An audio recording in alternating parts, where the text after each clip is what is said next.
आप सभी श्री हरि विष्णु भक्तों को नमस्कार। स्वागत है अनुकरणीय सनातन पर। आज मैं आपको अश्विन माह के कृष्ण पक्ष की इंदिरा एकादशी व्रत कथा सुनाने जा रही हूँ। आइए श्रवण करते हैं पावन कथा। सभी बोलें श्री हरि विष्णु भगवान की जय। श्रीमन नारायण नारायण हरि हरि, भजमन नारायण नारायण हरि हरि। धर्मराज युधिष्ठिर कहने लगे कि हे भगवान, मैंने भाद्रपद शुक्ल एकादशी अर्थात पार्श्व एकादशी का सविस्तार वर्णन सुना। अब आप कृपा करके मुझे अश्विन माह के कृष्ण पक्ष की एकादशी के विषय में भी बतलाइए। इस एकादशी का क्या नाम है तथा इसके व्रत का क्या विधान है? इसका व्रत करने से किस फल की प्राप्ति होती है? भगवान श्री कृष्ण कहने लगे कि अश्विन कृष्ण एकादशी का नाम इंदिरा एकादशी है। यह एकादशी पापों को नष्ट करने वाली तथा पितरों को अधोगति से मुक्ति देने वाली होती है। हे राजन, ध्यान पूर्वक इसकी कथा सुनो। इसके सुनने मात्र से ही वाजपेयी यज्ञ का फल मिलता है। प्राचीन काल में सतयुग के समय में महिष्मती नाम की एक नगरी में इंद्रसेन नाम का एक प्रतापी राजा धर्म पूर्वक अपनी प्रजा का पालन करते हुए शासन करते थे। वह राजा पुत्र पौत्र और धन आदि से संपन्न और भगवान श्री हरि विष्णु जी के परम भक्त थे। एक दिन जब राजा सुख पूर्वक अपनी सभा में बैठे थे तो आकाश मार्ग से महर्षि नारद जी उतरकर उनकी सभा में आए। राजा उन्हें देखते ही हाथ जोड़कर खड़े हो गए और विधि पूर्वक आसन व अर्घ दिया।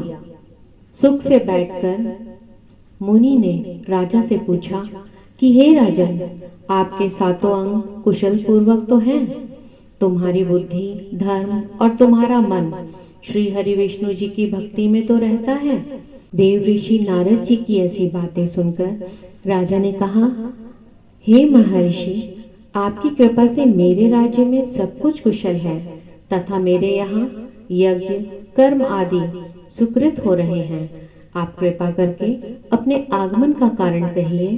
तब ऋषि कहने लगे, हे राजन, आप आश्चर्य देने वाले मेरे वचनों को सुनो। मैं एक समय ब्रह्मलोक से यमलोक हो गया। वहां श्रद्धा पूर्वक यमराज जी से पूजित होकर मैंने धर्मशील और सत्यवान धर्मराज की प्रशंसा की।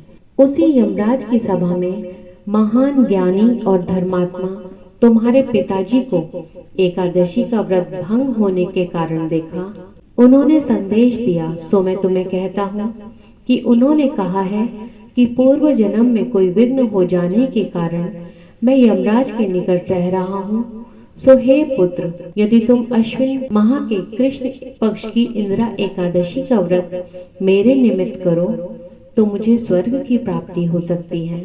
इतना सुनकर राजा कहने लगा कि हे महर्षि, आप इस व्रत की विधि मुझसे कहिए।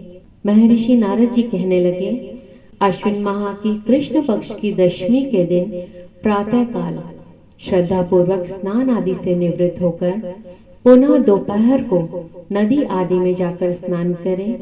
फिर श्रद्धा पूर्वक पितरों का श्राद्ध करें और एक बार भोजन करें।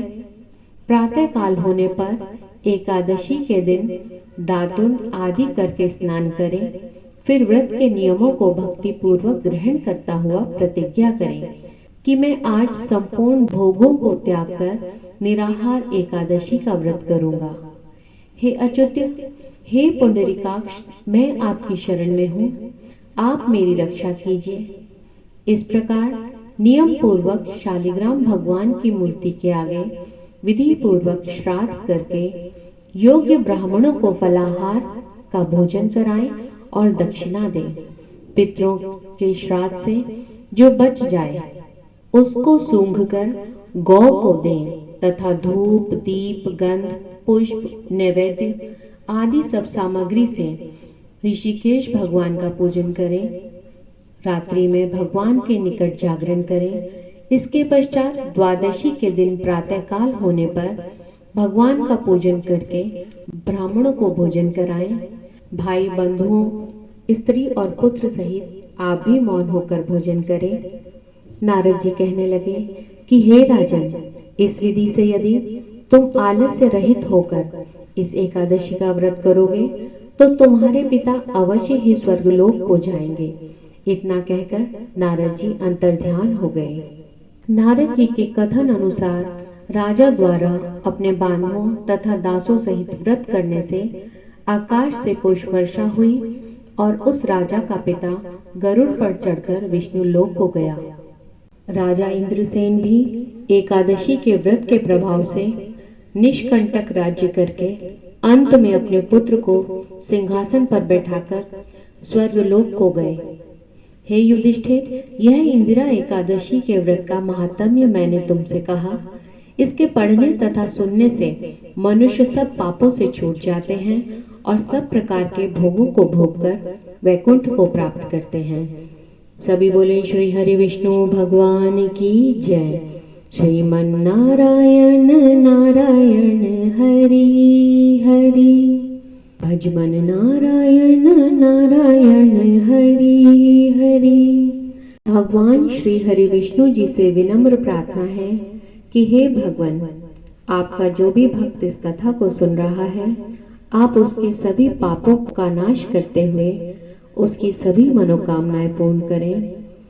आप सभी का इस कथा को सुनने के लिए धन्यवाद।